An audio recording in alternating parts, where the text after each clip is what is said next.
Hi friends, ఈరోజైతే నేను capsicum masala curry చేస్తున్నాను. దానికోసం ఒక 2 టేబుల్ స్పూన్ల ఆయిల్ తీసుకున్నాను. కొంచెం ఆవాలు జీలకర్ర వేసుకొని దాని తర్వాత ఒక 2 మీడియం సైజ్ ఉల్లిపాయలు ఫైన్ కటింగ్ చేసుకొని వేసుకున్నాను. ఉల్లిపాయలు కొంచెము ఫ్రై అయినాక అల్లం వెల్లుల్లిపాయ వేసుకున్నాను. ఇప్పుడు కడిగి కట్ చేసి పెట్టుకున్న క్యాప్సికమ్ కూడా యాడ్ చేసేసాను. ఇప్పుడు ఈ క్యాప్సికమ్ మంచిగా ఫ్రై కావాలండి ఆయిల్లో. ఇప్పుడు క్యాప్సికమ్కి సరిపడా ఉప్పు వేస్తున్నాం. ఇలా ఉప్పు వేసి మనము వెజిటేబుల్స్ ఫ్రై చేయడం వల్ల మనకు కర్రీ అనేది చాలా టేస్టీగా ఉంటుందండి. ఇప్పుడు ఇవి కొంచెం ఫ్రై అయినాక మూత పెట్టుకొని ఒక 2 నుంచి 3 నిమిషాల వరకు మగ్గించుకుందాము. ఇప్పుడు క్యాప్సికమ్ మంచిగా మగ్గిపోయింది. ఇప్పుడు 2 మీడియం సైజ్ టమాటోస్ యాడ్ చేస్తున్నానండి. ఇక్కడ టమాటోస్ కూడా మంచిగా ఫ్రై చేసుకుందాము ఆయిల్లో. ఇప్పుడు కొంచెం పసుపు యాడ్ చేశాను.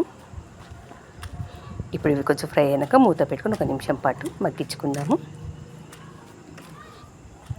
ఇప్పుడు నేను ఇక్కడ మసాలా రెడీ చేసి పెట్టుకున్నానండి. పల్లీలు, నువ్వులు, కాజు, కొబ్బరి, పచ్చి కొబ్బరి ఇవన్నీ షాలో ఫ్రై చేసుకొని మెత్తని పేస్ట్ లాగా చేశాను. సో అది కూడా ఇప్పుడు యాడ్ చేసేసి ఆయిల్ని 1 నిమిషం పాటు మంచిగా ఫ్రై చేసుకోవాలండి. ఇప్పుడు సరిపడా కారము,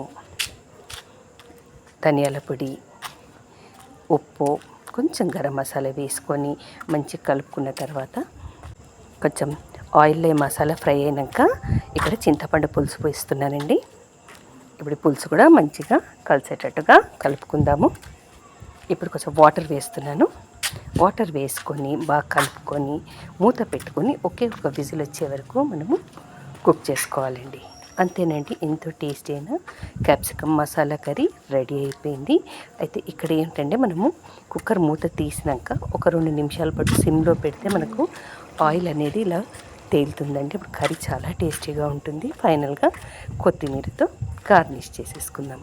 ఈ క్యాప్సికమ్ కర్రీ చపాతీ, పూరి, పుల్కా, ఫ్రైడ్ రైస్లోకి చాలా బాగుంటుందండి. సో మీకు ఈ రెసిపీ నచ్చినట్టయితే తప్పకుండా లైక్ చేయండి, షేర్ చేయండి అండ్ సబ్స్క్రైబ్ చేసుకోండి. పక్కనే ఉన్న బెల్ ఐకాన్ని యాక్టివేట్ చేసుకోండి ఫర్ ద అప్డేట్స్. ఇంకొక మంచి రెసిపీతో మళ్ళీ మీ ముందుంటాను. Until then, take care, be safe, and this is Sarla signing off. Thank you for watching.